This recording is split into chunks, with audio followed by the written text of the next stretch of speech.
todos buenas tardes. Hoy estamos en un día un poco triste porque vamos a clausurar este ciclo dedicado al Inca Garcilaso, pero también un día muy alegre porque podemos comprobar con mucha satisfacción que hemos cubierto nuestras expectativas y que hemos alcanzado un excelente nivel académico y una buena asistencia de público, y creemos que aquí en la Casa de América, gracias al apoyo decidido del Seminario de Escritores Virreinales, hemos conseguido rendir un merecido homenaje a este gran escritor, a este gran humanista y esta figura imprescindible de las letras españolas e hispanas y peruanas que fue Garcilaso de la Vega, el Inca. Yo querría agradecer muy sinceramente a Esperanza López Parada y a Marta Ortiz y al seminario, que no sé si algo más aparte de las dos, pero bueno, en todo caso al seminario como institución, que nos hayan elegido para traernos aquí tantas y tan buenas conferencias. Hemos aprendido muchas cosas, yo por lo menos del Inca Garcilaso, desde su parentesco, la vida de su padre, el capitán, sus polémicas con Bartolomé de las Casas, sobre todo su biblioteca. ¿Qué leía el Inca? ¿Por qué? ¿Y cómo influyó esto en su obra? Un tema que va a ser precisamente, creo, el asunto que va a tratar hoy la profesora Rolena Adorno, a quien saludo muy especialmente y le agradezco también que haya venido a la Casa de América para estar con nosotros.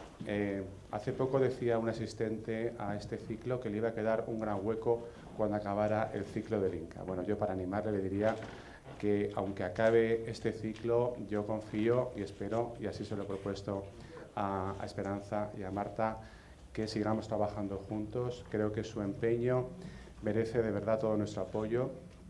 No es fácil a veces trabajar, yo lo sé, en un ámbito tan pequeño, pero al mismo tiempo tan importante como el de la escritura virreinal, y la Casa de América se alinea totalmente con vuestros objetivos, y queremos por eso que sepáis que ojalá que el año que viene podamos continuar trabajando juntos con otros autores, pero por supuesto dentro de vuestro ámbito de actuación.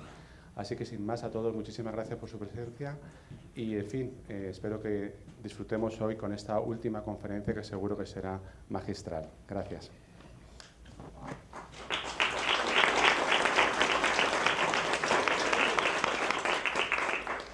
Bueno, pues muchísimas gracias, Santiago, y bueno, por supuesto a Casa de América, Ana María, por todo vuestro apoyo siempre. Para nosotras, Esperanza, en el nombre de Esperanza y en el mío, bueno, estamos súper agradecidas de que nos hayáis dejado este hueco este año. Es en nuestro tercer año de seminario y, bueno, dedicado, como todos saben, al Inca Garcilaso de la Vega. Es un honor para nosotras haberlo hecho este año en Casa de América y, efectivamente, como hemos estado hablando, pues probablemente en años sucesivos sigamos colaborando con el seminario y, bueno, pues aprovechando este espacio que nos ofrecéis. Así que estamos muy agradecidas hoy, en el día de la clausura, como ya ha dicho Santiago, en el día de la clausura del seminario, en donde tenemos a la profesora Rolena Adorno, nada menos. A mí me toca la dura tarea de presentar a Rolena Adorno cuando yo creo que en realidad no es necesario presentarla, pero bueno, algo diré sobre ella. Estamos agradecidísimas también por su presencia aquí, es un honor enorme. Ya también vino el año pasado a clausurar el seminario también en la Complutense.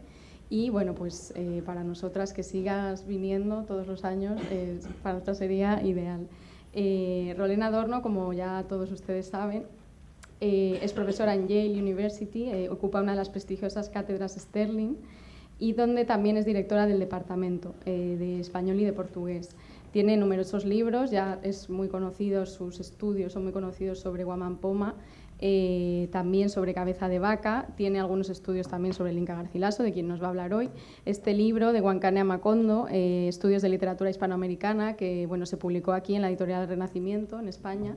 Es un libro muy interesante, una recopilación de artículos en los que Rolena traza una especie de genealogía de la literatura latinoamericana desde época colonial hasta siglo XX. Un libro muy recomendable en donde hay un texto sobre el Inca Garcilaso al que yo tengo especial cariño, sobre el Inca y Román y Zamora, del que luego quizá podamos hablar un poco. Tiene este libro también, un breve libro, Colonial Latin American Literature, una pequeña introducción, que es un libro interesante para quienes estén interesados en bueno, pues entrar un poco en el mundo colonial, en la literatura colonial.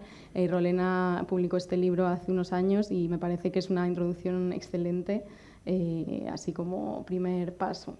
El año pasado, Rolena Adorno vino al seminario, como he dicho, nos habló de Carlos Sigüenza y Góngora, y este año nos va a hablar de los mundos literarios en el Inca Garcilaso de la Vega. Así que, bueno, te cedo la palabra y, de nuevo, muchísimas gracias por estar aquí. Muchas gracias, Marta.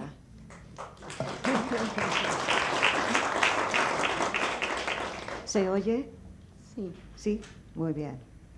Quiero agradecer en primer lugar al director general de la Casa de América, Santiago Miralles, también a doña Ana María Rodríguez por su hospitalidad en esta magnífica casa. También reconocer a mis grandes amigas Esperanza López Parada y Marta Ortiz. Y no puedo menos que reconocer una gran sorpresa para mí hoy. Todos hemos sido estudiantes y todos recordamos nuestros profesores preferidos. Uno de ellos ha venido hoy para escucharme, don Ciriaco Morón Arroyo, de la Universidad de Cornell, y que, claro, frente a todos ustedes es un grandísimo reto hacer lo que voy a hacer, pero ante mi profesor querido no pueden imaginar. Recordar, ¿sí? Ok, ¿ya? ¿Mejor? Ok. Recordar es fácil para quien tiene memoria. Olvidar es difícil para quien tiene corazón. Podían ser estas palabras del Inca Garcilaso de la Vega, pero son de Gabriel García Márquez y están en los mismos jardines de esta gran Casa de América.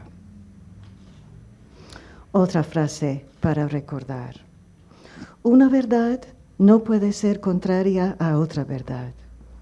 Es necesario dar lugar a la una y la otra y conciliarlos. Estas no son las palabras del Inca Garcilaso, sino de León Hebreo, o mejor dicho, la traducción de sus palabras por el Inca. Para hoy había prometido hablar de los mundos literarios del Inca Garcilaso y lo haré. Pero no tomo la dirección anticipada, sino otra.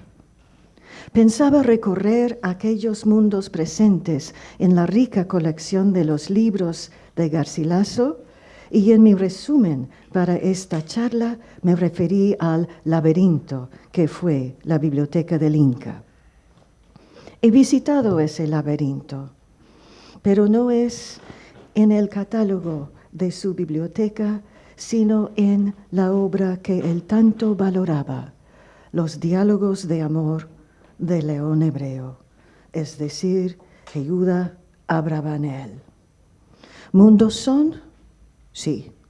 Como sabrá, el lector ha besado de esa obra y ha habido muchos a lo largo de los siglos, entre ellos probablemente Cervantes, no de la traducción del Inca, pero sí de la obra del hebreo.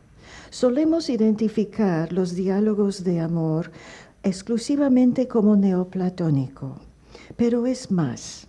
Y el punto de arranque casi imprescindible para entender la filosofía de León Hebreo es la apasionante historia de Pico de la Mirandola, autor del Diálogo de la Dignidad del Hombre, como todos sabemos.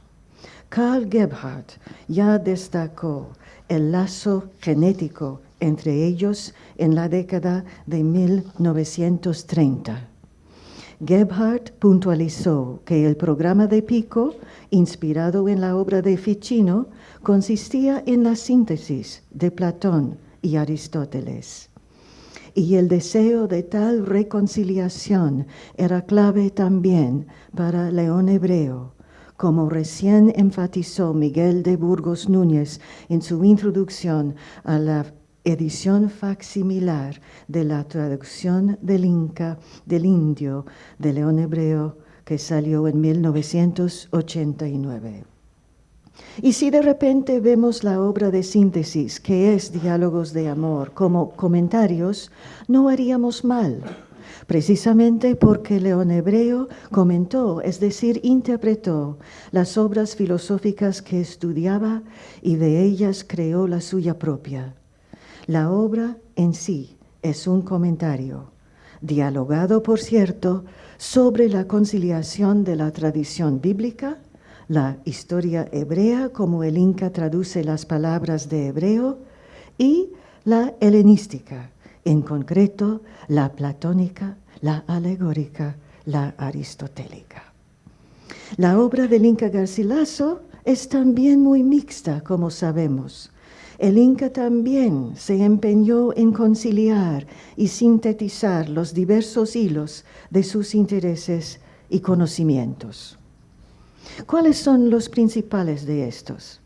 Para mí el principal es el que cruza los conocimientos del Inca sobre el mundo andino, sean estos los suyos propios o los que sacó de los libros que cita mayormente del padre José de Acosta y del cronista Pedro de Cieza de León, entre muchos otros.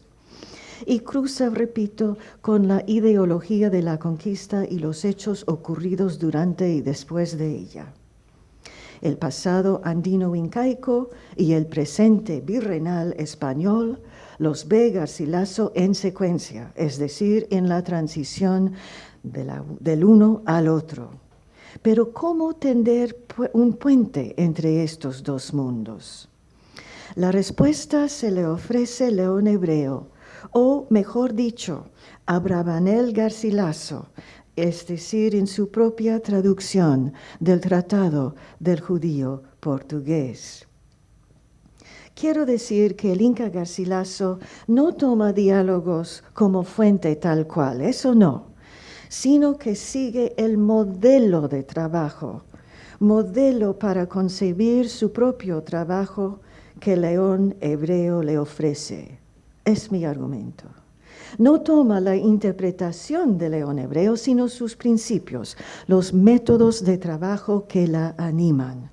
Mi hipótesis es que podemos vislumbrar la presencia de dos diálogos abravaneles garcilasianos en la Florida del Inca y comentarios reales. Para mí, el alfa y el omega de las obras del Inca Garcilaso son su traducción de los Diálogos de Amor 1590, ustedes pueden ver en la exposición de libros un ejemplar, y sus comentarios reales de los incas en sus dos partes, 1609, 1616-17, también en esa joya de exposición en esta casa.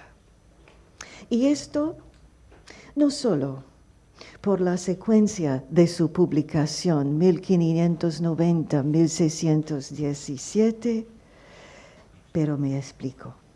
Cuando sale impresa la traducción del indio en Madrid en 1590, se encuentran entre los preliminares dos cartas que el Inca Garcilaso había escrito a Maximiliano de Austria. Este Maximiliano era el abad de Alcalá el Real, una villa cerca de Priego, no lejos de Montilla. Fue miembro del Consejo Real de Castilla. Hijo de Leopoldo de Austria, llevaba el mismo nombre de su abuelo el emperador Maximiliano II, que fue primo hermano de Felipe II. Aunque la correspondencia entre Maximiliano y Garcilaso es fascinante, como cualquier epistolario, como conversamos esta mañana con don Fermín del Pino, no tengo tiempo para hacer más de un comentario sobre esa relación. Ven cómo voy saltando páginas. Al recibir Maximiliano la tercera y última versión de Diálogos, que había pedido especialmente después de haber recibido una recomendación de un amigo suyo, escribe en el acuse de recibo al Inca Garcilaso en junio de 1587. Lo siguiente, le pide un favor. Con licencia de vuestra merced, me quedo con el libro hasta fin de septiembre, por gozar de él despacio. Tendrélo en los ojos, y al final de este tiempo lo volveré. Una perfecta promesa de quien ha pedido prestado un libro, ¿no es cierto? Lo voy a devolver en 3 meses, muy bien. Pero la frase importante es esta: por gozar del despacio, lo tendré en los ojos. Cuando 3 años más tarde, la traducción del indio sale impresa en Madrid, vemos reproducidas las 2 cartas de Garcilaso a Maximiliano, junto con la dedicatoria de Garcilaso al rey Felipe II. Garcilaso enumera las razones por las cuales se ha atrevido a ponerse ante el excelso trono de vuestra cesárea majestad y alegarlas en su favor. Da como su primera razón, cito, la excelencia del que los compuso, es decir, León Hebreo, la excelencia del que los compuso, su discreción, ingenio y sabiduría, es decir, las excelencias de León Hebreo. La segunda razón, dice Garcilaso, es el hecho de ser su traducción de hebreo las primicias que en este género de tributo le deben al rey los naturales del Nuevo Mundo, especialmente los del Perú. Y en el prólogo a la segunda parte de Comentarios Reales, Garcilaso reproduce de su traducción de hebreo de 1590 esas 2 dedicatorias al rey que allí habían aparecido.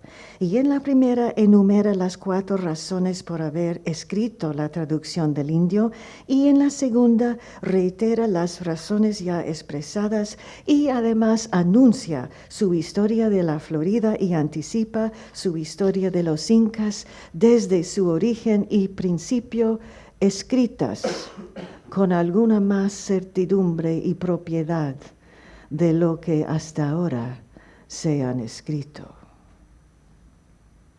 Pinta también una escena en la cual el rey Felipe advierte al prior del Real Convento de San Jerónimo del Escorial: mirad este libro, padre, a ver qué os parece de él. Mirad que es fruta nueva del Perú.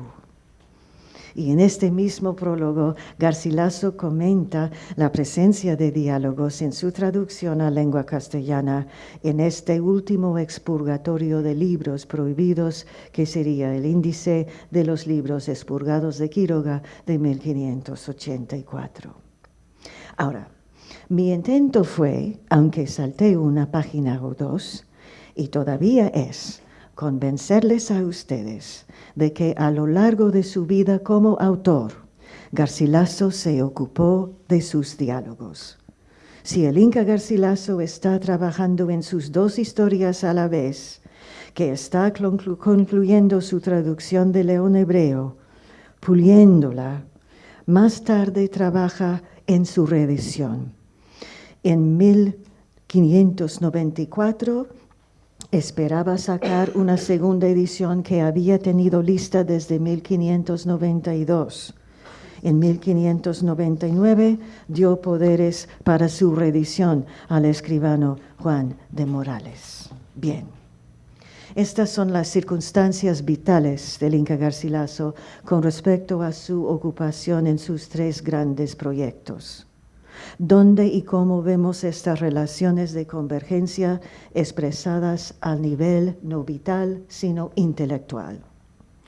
Voy a sugerir 3 o 4 vías de aproximación, después de haber demasiadas lecturas, evidentemente, de León Hebreo. Primera vía de aproximación. Si pensamos en los grandes temas de Comentarios Reales, uno de ellos es la incomunicación entre españoles y los naturales del Perú. Se trata, en su nivel literal, del conocimiento, o mejor dicho, la falta de ello, de la lengua de los Andes, que Garcilaso identifica como la lengua cortesana para referirse a la perfeccionada en la corte incaica del Cusco, que también identifica como la lengua general del Perú. Abunda sobre la destreza lingüística en dicha lengua y su ignorancia. Segunda vía de aproximación, y voy a volver a estas 4 vías enseguida. Segunda vía, más allá de esto, existe el problema mayor de cómo saber, cómo interpretar.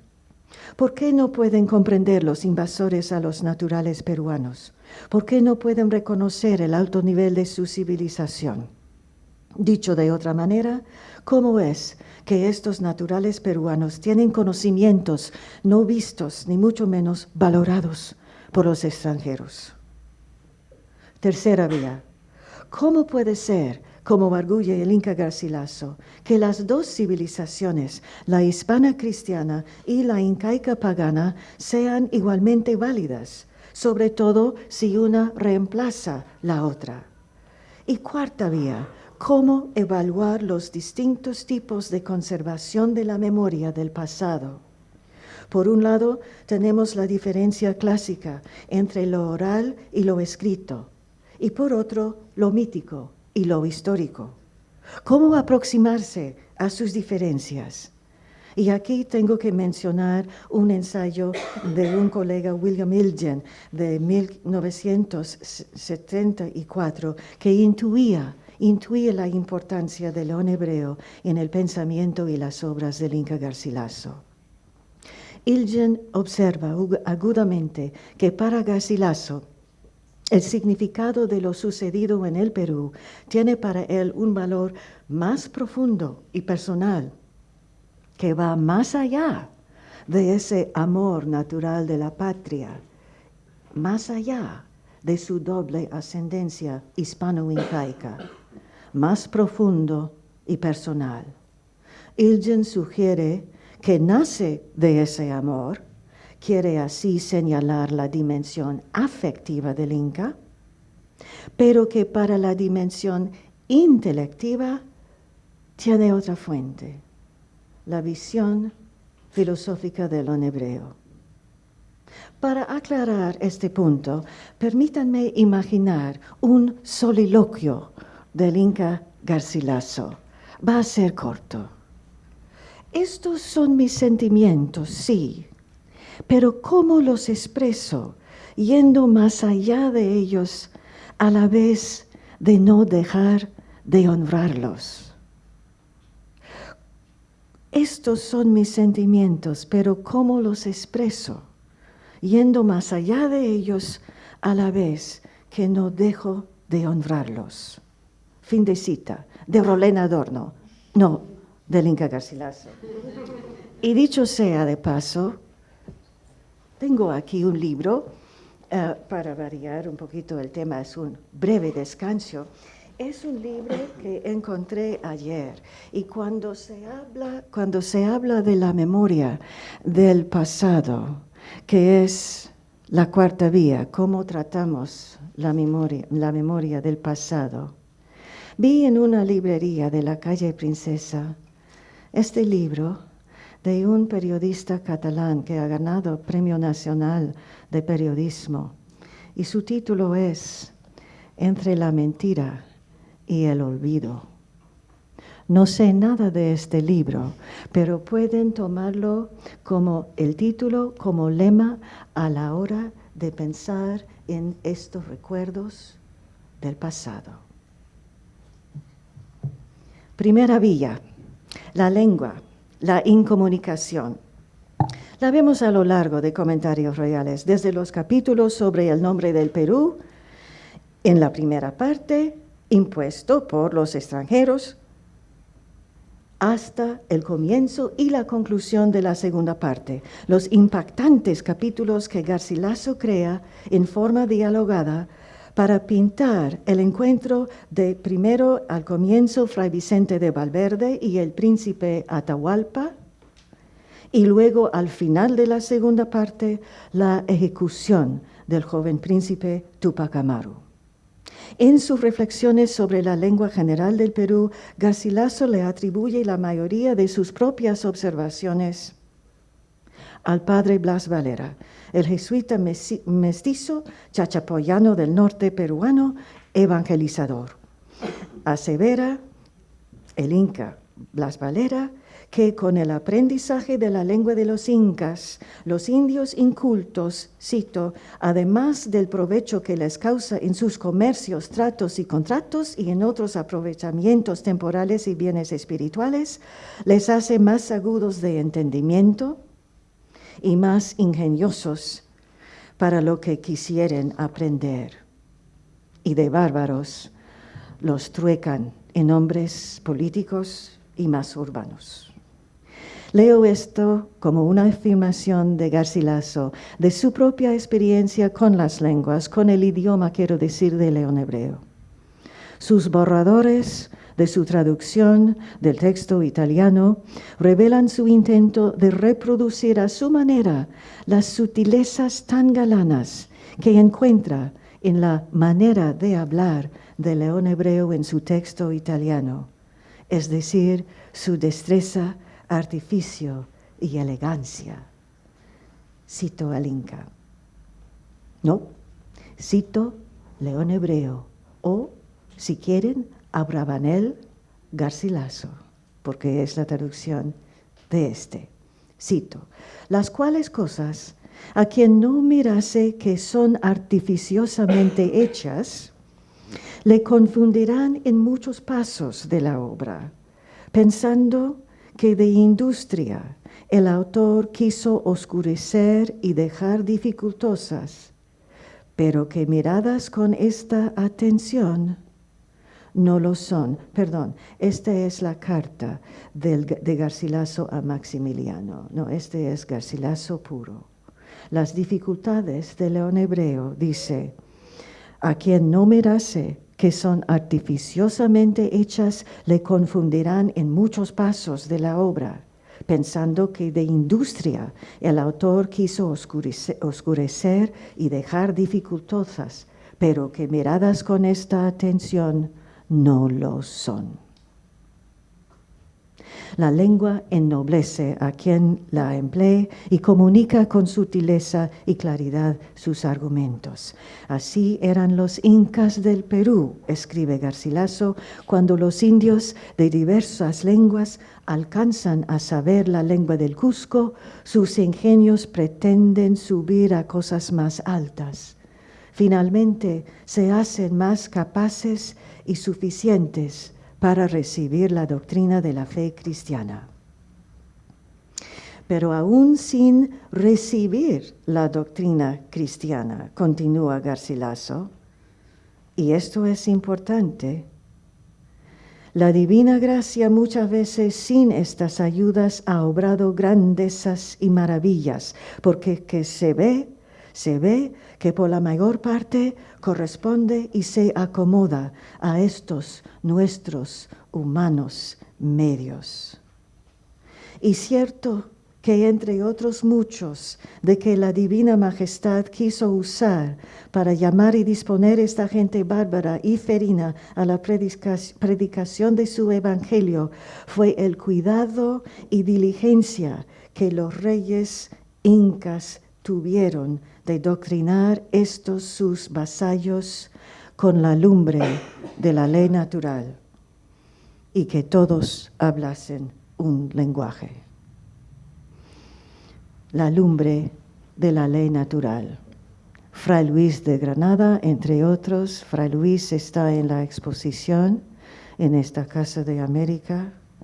Podemos remitirnos a Santo Tomás de Aquino y en última instancia intuiciones que recibió o que tomó de Aristóteles. La lumbre de la ley natural. Estos logros fueron realizados por los incas no sin divina providencia, dice Garcilaso. Y aquí habla, en efecto, no solo Garcilaso, sino también a Fray Luis y a través suyo Santo Tomás. No sin divina providencia, Lo escribe Garcilaso parentéticamente.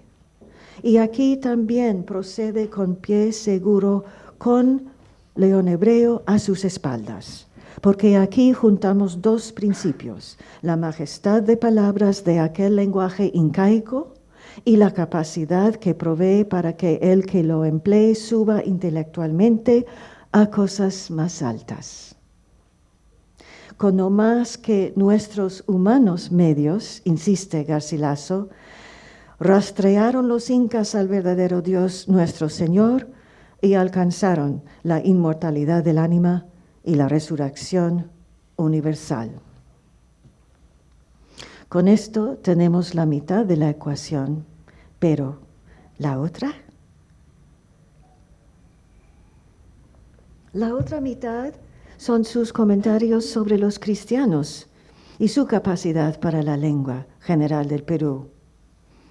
Los predicadores que saben bien esta lengua cortesana se huelgan de levantarse a tratar cosas altas y declararlas a sus oyentes sin temor alguno.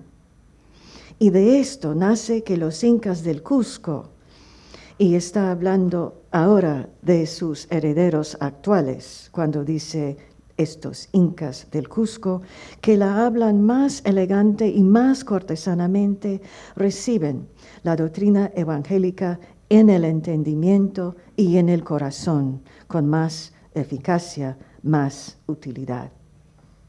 Pero los cristianos que no saben bien la lengua cortesana, al saberlo a medias o menos, la pronuncian, cito, con la corrupción de letras y sílabas que se les antoja, que casi no dejan vocablos sin corrupción, como largamente hemos dicho y diremos adelante. Insiste mucho sobre esto a lo largo, más allá de las advertencias sobre la lengua general.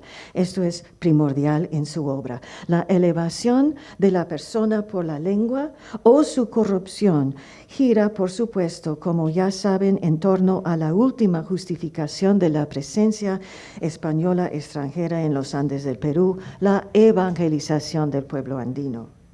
Al verlo así, todo lo que el Inca arguye sobre el lenguaje, desde la imposición sobre ello de nombres extraños, la riqueza y sutileza de la lengua de los incas e incluso todas las precisiones que hace sobre ella, desde la fonología hasta su morfología y su sintaxis, y podemos recordar los trabajos de Aurelio Miró Quesada y mucho más recientemente el libro de Rodolfo Serrón Palomino, revela que los invasores, con muy pocas pero elogiables excepciones, no pueden ver, es decir, comprender la civilización incaica porque no oyen y así no pueden escuchar los relatos sobre su grandeza.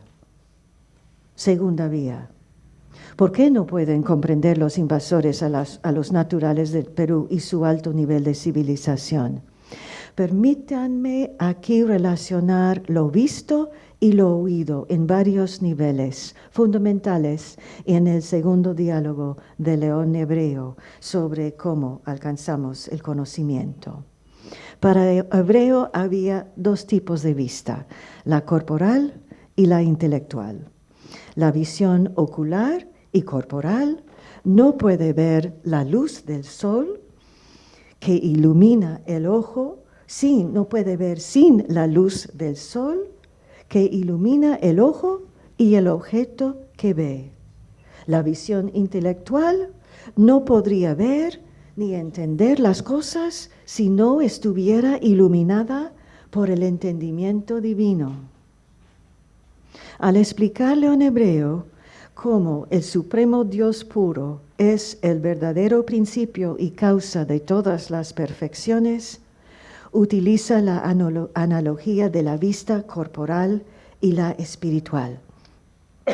Y aquí recordamos las palabras de Maximiliano de Austria cuando le pide a Garcilaso quedarse con su traducción de León Hebreo para gozar de él despacio, y le promete, tendrélo en los ojos, es decir, en sus ojos espirituales. Aquí la explicación de hebreo en la traducción del Inca. Tengo un amigo que siempre me hace la corrección de estilo. Y aquí ha escrito, esto suena muy escolástico, lo que van a escuchar. Cito, que así como el ojo, que aunque de suyo es claro, no es capaz de ver los colores, las figuras y otras cosas visibles, si no es alumbrado de la luz del sol. Así nuestro entendimiento, aunque de suyo es claro, le es necesario alumbrarlo de la luz divina. Esto en el primer diálogo, al definir hebreo el amor, y en el tercero desarrolla más esta idea al explicar los orígenes del amor. Si en hebreo la vista es el primer punto de contacto entre el ser y la realidad, el oído es el segundo. León Hebreo, en la traducción del Inca, dice, pero y al estar aquí en esta magnífica sala, me parece que podemos contemplar con seriedad sus palabras. Hebreo. Pero gracia que deleite y mueva el ánima a propio amor, que es la hermosura, no se halla solo en los objetos de los dos sentidos espirituales. O sea, borré algunas palabras. Sí se halla solo en los objetos de los dos sentidos espirituales, vista y oído, el cual solamente se halla en los objetos de la vista, como son las bellas formas y figuras y hermosas pinturas y linda orden de las partes entre sí misma al todo. Porque en el objeto de la vista, por la espiritualidad de ella, se halla gracia, la cual por los claros y espirituales ojos suele entrar y mueve nuestra ánima a amar aquel objeto que llamamos hermosura. Y también se halla en los objetos del oído, como hermosa oración, linda voz, linda habla, hermoso canto, linda música, bella consonancia, linda proporción y armonía, en la espiritual de las cuales cosas se halla gracia que mueve al ánima a delectación y amor mediante el espiritual sentido de oír. Es decir, y esta es mi hipótesis ahora más precisada, el Inca emplea estos principios o símiles o metáforas, si se quieren, de los dos sentidos, de la vista y el oído, para comentar, mejor dicho, formular su versión de la historia incaica y la española virreinal. Sugiero que el Inca entendió las cosas de la siguiente manera. Los españoles se apoderaron del Perú, pero fueron puestos a la prueba con los retos del mando del gobierno. Los incas eran el pasado. Eso sí, lo aceptaba Garcilaso, como sabemos, aunque algunos no lo aceptan, está muy bien. No entro en esa polémica. Pero no por eso estaba en favor de que se les denigrara. Esto los hicieron los historiadores toledanos, es decir, los que escribieron la historia de los incas, caracterizando su reinado como tiranía. Pedro Sarmiento de Gamboa sirve en parte como ejemplo. Sarmiento advierte a sus lectores que presten, es en su historia índica, que presten atención, cito, en la lectura de lo que estos bárbaros del Perú cuentan de su origen y señorío tiránico de los incas Capacs, en las fábulas y desatinos que narran. Pero aún así, el lector debe saber discernir lo vero de lo falso y en qué modo y cómo algunos de sus desatinos en algo aluden a cosas veras entre nosotros averiguadas y tenidas por tales.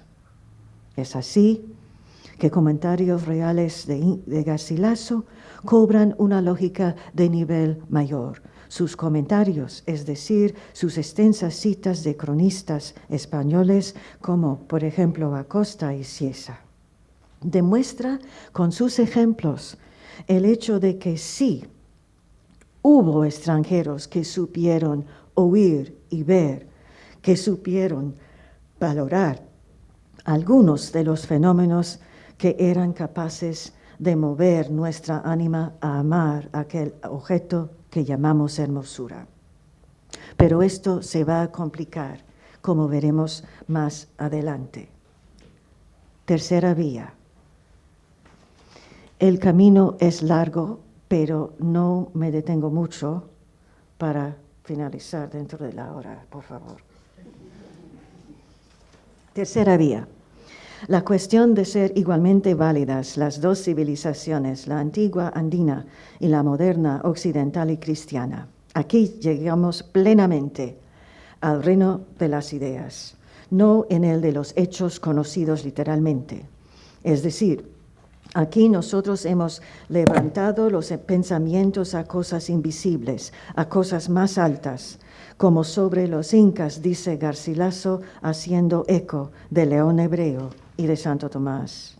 Las personificaciones de estas cosas altas son los dos dialogantes de Hebreo y es el momento de introducirlos en persona, Filón y Sofía. Como destaca Burgos Núñez, Filón es por el gran filósofo alejandrino que concentró en sí los diversos aspectos de este judaísmo alejandrino, su cultura helenística, alegórica y su fe judía. Su contrapartida, Sofía, representa la sabiduría griega, femenina, para que Filón pueda manifestar su amor desde todos los ámbitos de la experiencia humana, el amor espiritual, humano, estético, erótico. En el primer diálogo dedicado a definir el amor como superior al deseo, Sofía le pregunta a Filón, anticipé la respuesta de Filón al comienzo de mi charla, ella pregunta, ¿cómo es posible que una verdad sea contraria de otra verdad? Y este es el dilema que Garcilaso confronta. Los diálogos de amor son una búsqueda de la reconciliación, y esta es la empresa del Inca Garcilaso a lo largo de su obra. Una verdad no puede repugnar a otra verdad. Al llegar hacia el final de este primer diálogo, Filón le asegura a Sofía que una verdad no puede ser contraria a otra verdad y que así es necesario dar lugar a la una y a la otra y concordarlas. Estas son las lecciones, digo yo, que el Inca Garcilaso hace suyas, no en su traducción literal de las palabras de León Hebreo, sino en su visión filosófica y en su práctica, la del Inca como escritor. Garcilaso logra reconciliar, o por lo menos una convivencia, saltar por sobre el dilema de existir dos verdades contrarias, el imperio incaico y el español, las dos religiones, la solar, la cristiana, las dos lenguas, el castellano, la lengua general del Perú. La reconciliación máxima que emprende Hebreo es de las dos versiones del origen de la humanidad y así del origen del amor. Me refiero a la versión bíblica de la creación de Adán y Eva y la de Platón y los griegos de andrógino, ese ser medio macho y medio hembra. Y quiero advertir aquí que es por este discurso particular dentro de los diálogos que hemos solido identificar a Hebreo como estricta y exclusivamente neoplatónico. En su versión abravanel garcilasiana, Hebreo intenta explicar la correspondencia entre la división entre hombre y mujer y el pecado. Después de la división, cuenta el primer pecado de Adán y Eva por haber comido del árbol vedado de saber el bien y el mal, por el cual fue a cada uno dada pena propia. Empero Platón dice que primero pecó el hombre, estando conjunto de macho y hembra, y en pena del pecado fue dividido en dos medios, según has entendido, explica Filón a Sofía. Y Filón resume: de manera que por ser el pecado y la división del hombre casi una misma cosa o dos inseparables y convertibles, se puede decir que de la división vino el pecado, como dice la Sagrada Escritura, y del pecado la división, como dice Platón. Y así explica el origen del amor, resumido elegantemente por Ilgen, a quien cito ahora. En esta naturaleza doble precisamente consistía la entereza y perfección del hombre, porque conforme a la una y la otra fábula, tanto Júpiter como Jehová decidieron dividirlo en macho y hembra, y fue de esta división que nació el amor, porque todo medio desea y ama la reintegración de su medio restante. Todo medio desea y ama la reintegración de su medio restante. Cuarta vía. Aquí mi corrector de estilo me escribe una pausa larga, por favor. Big pause. Ok, ya lo hemos hecho. Cuarta vía. ¿Cuáles son los medios de conservar la memoria del pasado? ¿Qué valor darles a ellos? ¿Cómo interpretar sus contenidos? Aquí llegamos al meollo del asunto. ¿Cómo evaluar los relatos orales, los relatos que el lector de aquel entonces y también de hoy en día reconoce como míticos? El Inca responde a estas preguntas en los brillantes capítulos que ocupan el punto medio, exactamente en medio del primer libro de la primera parte, y lo dramatiza creando la escena de una conversación con su tío Inca. El Inca Garcilaso, adolescente, pregunta: Inca, tío, pues no hay escritura entre vosotros. ¿Qué es la que guarda la memoria de las cosas pasadas? ¿Qué noticias tenéis del origen y principio de nuestros reyes?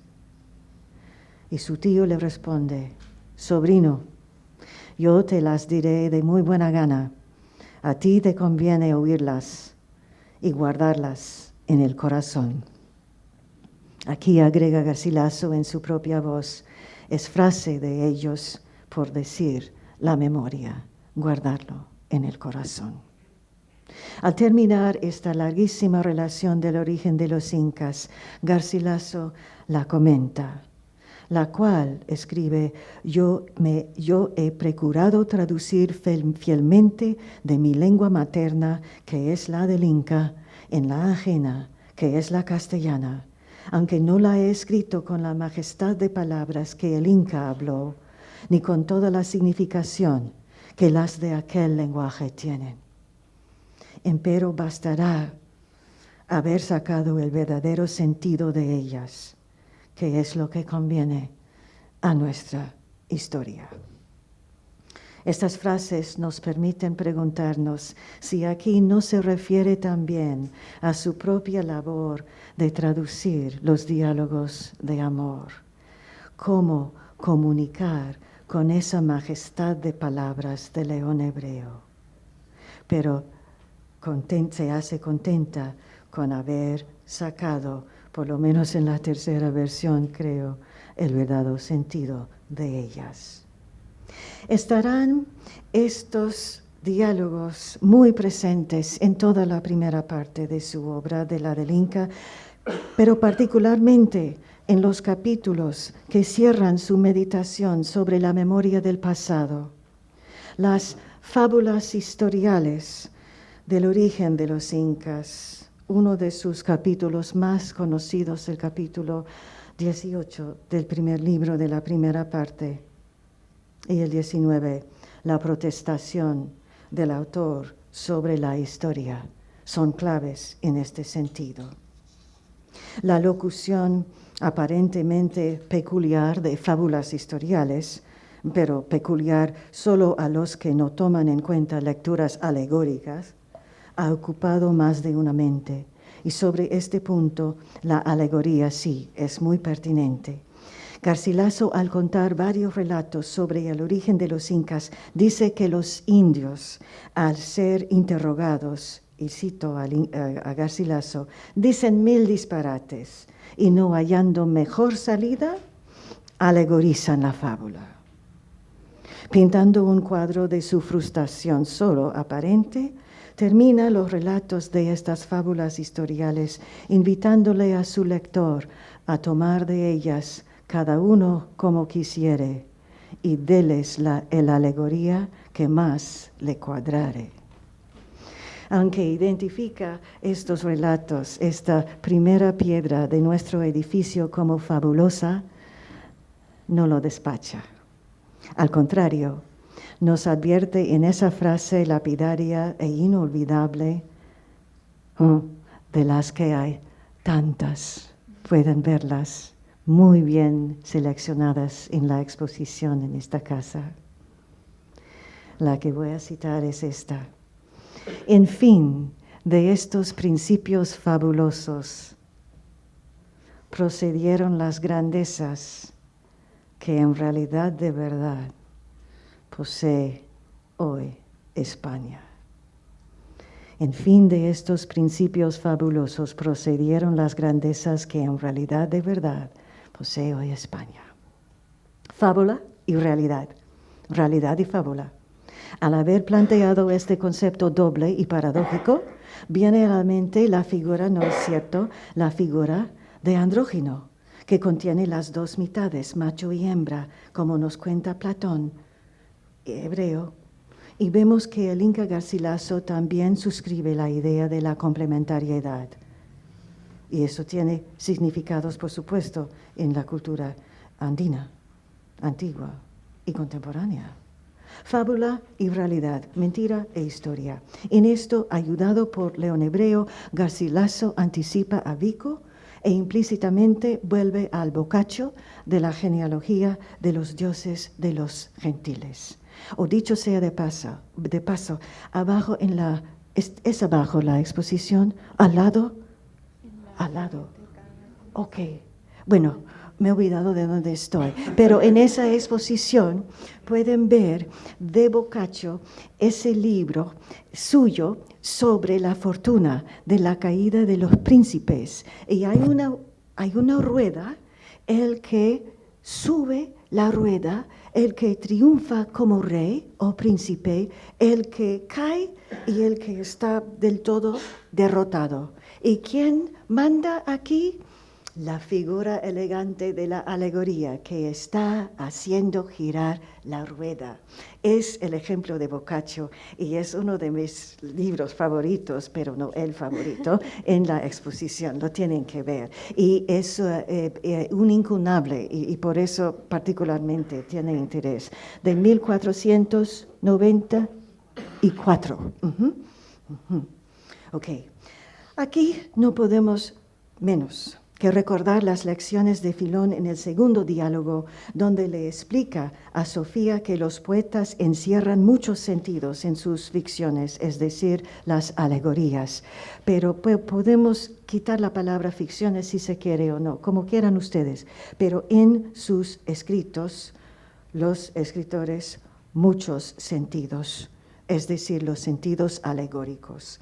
Los poetas antiguos, Filón, enredaron en sus poesías no una sola, sino muchas intenciones, las cuales llaman sentidos.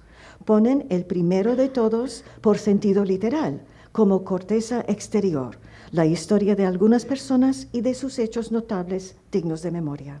Después, en la misma ficción, ponen como corteza más intrínseca, cerca de la médula, el sentido moral, útil a la vida activa de los hombres, aprobando los actos virtuosos y vituperando los viciosos. Allende de esto, debajo de las propias palabras, significan alguna verdadera inteligencia de las cosas o naturales o celestiales, astrologales o teologales. Y algunas veces se encierran dentro de la fábula los dos o todos los otros sentidos científicos, como las médulas de la fruta dentro de sus cortezas. Estos sentidos medulados se llaman alegóricos. Pero nuestra siempre curiosa Sofía le pide la explicación de por qué no declaran más libremente su doctrina los poetas, por qué no hablan más claramente. Filón ofrece 5 razones, entre ellos, porque estimaron ser odioso a la naturaleza, a la divinidad, manifestar a todos los hombres sus excelentes secretos, para evitar hacer el buen vino en ruin vaso, el vulgo. Otras, por mezclar lo historial, deletable y fabuloso con lo verdadero intelectual, y por mezclar lo fácil con lo dificultoso. Porque con un mismo manjar pudiesen dar de comer a diversos sabores, porque las mentes bajas pueden tomar de las poesías solamente la historia con el ornamento del verso y su melodía. Las otras más levantadas comen, además de esto, el sentido moral, y otras más altas pueden comer, allende de esto, del manjar alegórico, no solo la filosofía natural, mas también de la teología. Además, nos enseña Filón, las fábulas con sus sentidos alegóricos son una defensa con el peligro del olvido.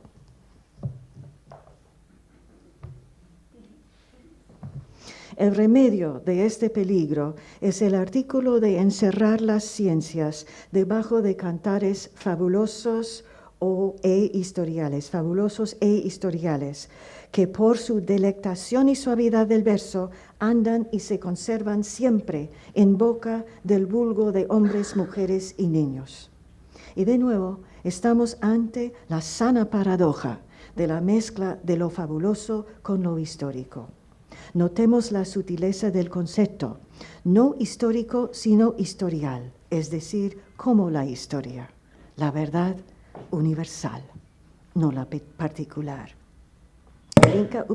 El Inca Garcilaso aprovecha esta mezcla o hibridez, este androginismo, si me permiten, por así decir, para tratar el tema no menos importante que el de la religión incaica pagana.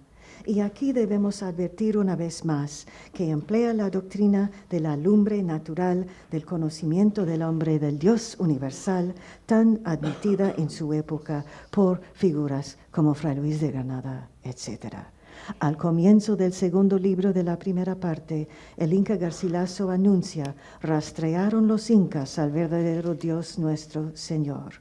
Pero aquí estamos ante uno de los argumentos más complicados de comentarios reales. Hay muchos de esta índole que no sería posible desentrañar, o por lo menos sería más difícil hacerlo sin la ayuda de la teorización del león hebreo. El Inca Garcilaso escribe: esta verdad, y estamos en la primera parte, segundo libro, segundo capítulo. Esta verdad que voy diciendo, que los indios rastrearon con este nombre, y este nombre es Pachacamac, y se lo dieron al Dios nuestro Señor, la testificó el demonio, mal que le pesó, aunque en su favor, como padre de mentiras, diciendo verdad disfrazada con mentira, o mentira disfrazada con verdad. Que luego que vio predicar nuestro santo evangelio y vio que se bautizaban los indios, dijo el demonio a algunos familiares suyos, oráculos y demás, en el valle de Pachacamac, por el famoso templo que allí edificaron a este Dios no conocido, que el Dios de los españoles que los españoles predicaban y él era todo uno. Y cita como autoridad sobre este punto, pero así se complica la cosa, a dos escritores españoles autorizados, Pedro de Cieza de León y Fray Jerónimo Román, autor de Las Repúblicas del Mundo, que también pueden ver en la exposición en su segunda edición expurgada y aumentada de 1595. Y en esa obra que vemos esto. Aunque Cieza y Román dicen lo mismo, hablando ambos de este mismo Dios Pachacamac, por no saber la propia significación del vocablo, dice el Inca, se lo atribuyeron al demonio. ¿Qué tenemos aquí? Garcilaso aquí reproduce la verdad dicha por cronistas, pero cronistas que no saben el significado de las palabras que comunican esa verdad. Cronistas que no saben el significado de las palabras que comunican esa verdad. Y podemos decir que aquí son como ese vulgo a que se refiere León Hebreo, aquellos que saben expresar el contenido de las ciencias sin saber que debajo de tales cantares fabulosos e historiales reside la verdad. Aunque mal le pesó al demonio enunciar verdad disfrazada con mentira o mentira disfrazada con verdad, el principio cabe dentro del modelo empleado por los que condenaron a los incas y atribuyeron sus creencias al demonio, como por ejemplo el ya citado Sarmiento de Gamboa. Sin embargo, dijo Sarmiento, ya lo escuchamos, a pesar de las fábulas y desatinos que los indios narran, es la responsabilidad del autor, del lector, discernir lo vero de lo falso, y en qué modo y cómo algunos de sus desatinos en algo aluden a cosas veras entre nosotros, averiguadas y tenidas por tales. Y recordemos también el no sin divina providencia de Garcilaso, es decir, la iluminación de las mentes paganas por la luz de la razón, cuya fuente últimamente es la divinidad. Y basándose en la doctrina de esa lumbre natural inherente en los indios como en toda la humanidad, Garcilaso responde, la intención de los indios nunca fue dar este nombre, quiero decir Pachacamac, al demonio, que no le llamaron sino Supay, que quiere decir diablo. Debajo de las propias palabras significan alguna verdadera inteligencia de las cosas celestiales, escribió Hebreo, pero los extranjeros, escribe el Inca, los no enterados, como ruin vaso en que fue echado buen vino, no pudieron captar esta verdadera inteligencia. Podemos respirar.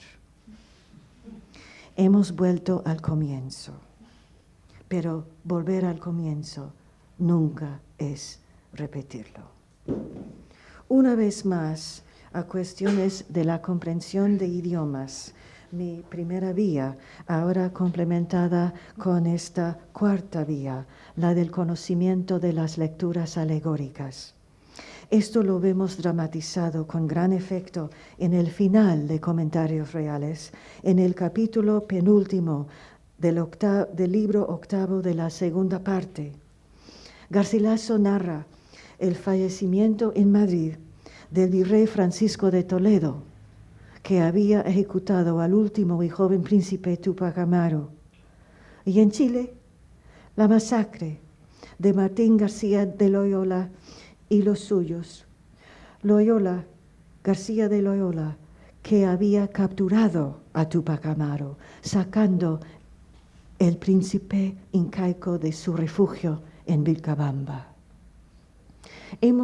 Entonces, en este momento, hemos partido de las fábulas de los orígenes de los incas en la primera parte hasta llegar a la historia de la muerte del último de ellos en la segunda.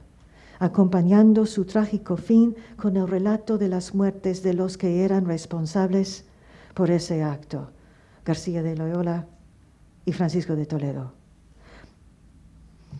Esta sería una conclusión que atara todos los cabos sueltos, sin conclusión más allá.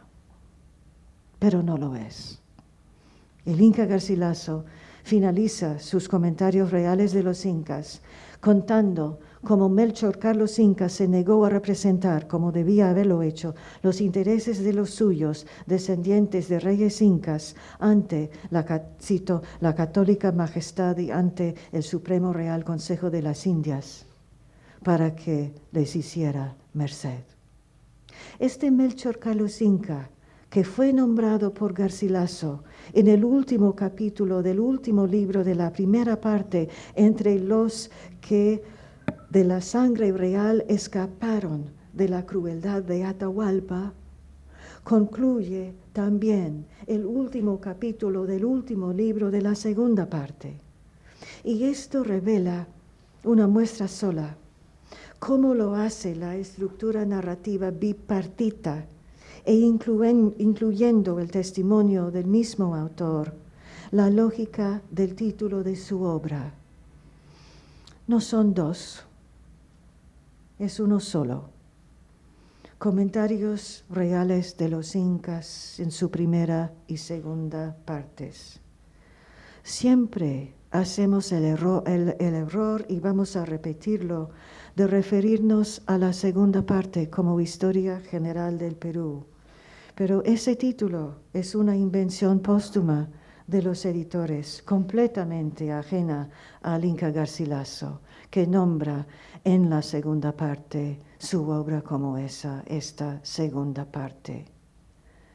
Entre paréntesis, diría que el Inca Garcilaso jamás tendría la pretensión de llamar la segunda parte de su obra Historia General del Perú. Una cosa curiosa, sin embargo, estaba pasando por la Cámara Real para su aprobación en ese momento la crónica inédita, pero aprobada, de Fray Martín de Murúa. Murúa utilizó el título prepotente de Historia General del Perú. Una confusión en esa Cámara, no lo podemos decir. En todo caso, podemos apreciar el intento de la unidad de la obra del Inca. No son dos, es uno solo. Y esta misma lógica la vimos en la traducción del Inca Garcilaso de la obra de León Hebreo.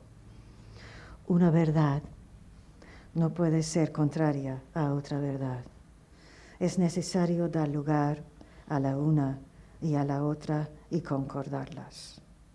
Ahora, todos tenemos nuestras opiniones si fue así en la realidad del Inca o no, porque nunca vamos a conocer su visión ni su corazón. Pero lo podemos seguir debatiendo y por eso el Inca Garcilaso es uno de nuestros autores inagotables. Pero quiero terminar, y de verdad termino, al escribir Garcilaso a Maximiliano de Austria en 1587. Le explicó en ese momento cómo tenía que ir a las posadas. ¿A las posadas para qué? Para entrevistar a aquel caballero que se halló personalmente en todos los sucesos de la expedición de Hernando de Soto, es decir, la expedición a la Florida, para que el Inca Garcilaso pudiera concluir su propia historia de la Florida. Y refiriéndose a dicho caballero, y a sí mismo, Garcilaso afirma, porque el uno sin el otro no podrá hacer nada. El uno sin el otro no podrá hacer nada. Tal como él sin León Hebreo, digo yo, el Inca Garcilaso no podría haber concebido concebido como lo hizo su magna obra, esta magna obra que celebramos aquí hoy. Muchas gracias.